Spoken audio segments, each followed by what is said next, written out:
আজ আমি শেয়ার করব কাবলি চানার সুন্দর একটা রেসিপি, যেটা খেতে হয়েছিল খুবই টেস্টি। সাথে যদি ফুলকো ফুলকো লুচি থাকে তাহলে তো আর কথাই হবে না। এছাড়াও আমাদের বাড়িতে আজকে কিছু নতুন ফার্নিচারও এসেছে, তাই মিষ্টি মুখ করিয়ে ফার্নিচারগুলো বাড়িতে ঢুকিয়ে নি। চলুন তবে ভিডিওটা প্রথম থেকে শুরু করি। নমস্কার, আমি অঞ্জনা। সবাই কেমন আছেন? আশা করি সবাই ভালো আছেন। আমিও খুব ভালো আছি। আগের দিন রাতেই এই কাবলি চানাগুলো আমি জলের মধ্যে ভিজিয়ে একটা রাত ঢেকে রাখি।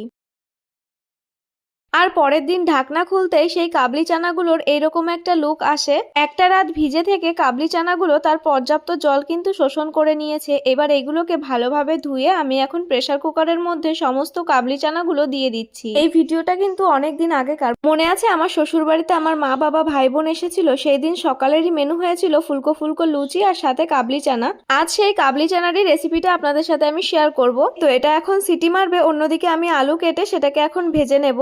আর হ্যাঁ, সিটি মারার সময় কিন্তু কাবলি চানার মধ্যে একটু লবণও আমি ফেলে দিয়েছি, যাতে ওটা ভালোভাবে সিদ্ধ হতে সাহায্য করে। কড়াইতে তেল গরম হতেই আমি যে আলুগুলো ছোট ছোট করে কেটেছিলাম সেগুলো কড়াইতে দিয়ে এখন সুন্দরভাবে ভেজে নিচ্ছি। অন্যদিকে মশলার জন্য টমেটো আর পেঁয়াজ ছোট ছোট করে কেটে নিয়েছি, আর এইদিকে বাটা মশলাও রেডি। এখানে রয়েছে আদা, জিরে, শুকনো লঙ্কা আর রসুনের পেস্ট। আলুগুলো লাল লাল করে ভেজে নিয়েছি। এখন সেই তেলের মধ্যে দুটো লবঙ্গ, দুটো এলাচ আর দারচিনির ফোড়ন দিলাম। আর এর মধ্যে এখন আমি দিয়ে দেবো আর একটা শুকনো লঙ্কা। যদি তেজপাতা দেওয়া যায় তাহলে ভালো হয়, আমার কাছে এখন ছিল না তেজপাতা, তাই আমি দিতে পারিনি। এবার এটার মধ্যে দিয়ে দেবো কেটে রাখা টমেটো আর পেঁয়াজগুলো। আমি চেষ্টা করেছি যতটা পরিমাণ সরু করে কাটা যায় পেঁয়াজগুলো।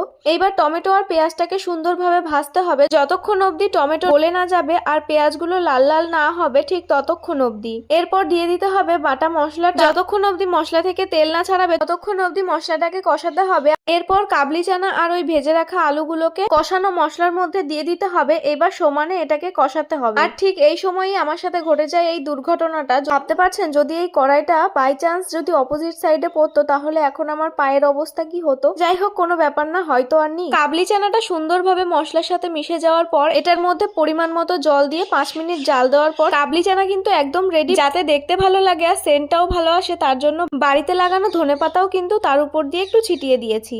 এখন আমি আর মামনি যাচ্ছি একটু পার্লারে। আর পার্লারে যাওয়ার কারণ হলো আমার সামনের এই সুন্দর সুন্দর চুলগুলোকে আমি কেটে ফেলবো। বাড়ি থেকে বেরিয়ে পড়েছি, আর এই দেখুন রাস্তার ধার দিয়ে কি সুন্দর সর্ষের ক্ষেত। এইসব দেখতে দেখতে আমরা চলে এলাম বাজারে। আর বাজারে প্রথমে এসেই মুদিখানার দোকানে চলে এসেছি, কারণ কিছু মুদিখানার জিনিসও নেওয়ার ছিল। মুদিখানার দোকানের কাজ মিটিয়ে পার্লারের সামনে এসে দেখি পার্লার বন্ধ। ফোন করাই বললো পার্লার খুলবে না। তাই এক বুক মন খারাপ নিয়ে চলে এলাম মিষ্টির দোকানে। না না, মন খারাপে আমি মিষ্টি খাবো না, আমার গোপুর জন্য মিষ্টি নিতে এসেছি। আর হ্যাঁ, পরে গিয়ে কিন্তু আমি পার্লার থেকে চুলও কেটে এসেছি। বিকালে আবারও চলে আসি ফার্নিচারের দোকানে। আসলে ঘরের কিছু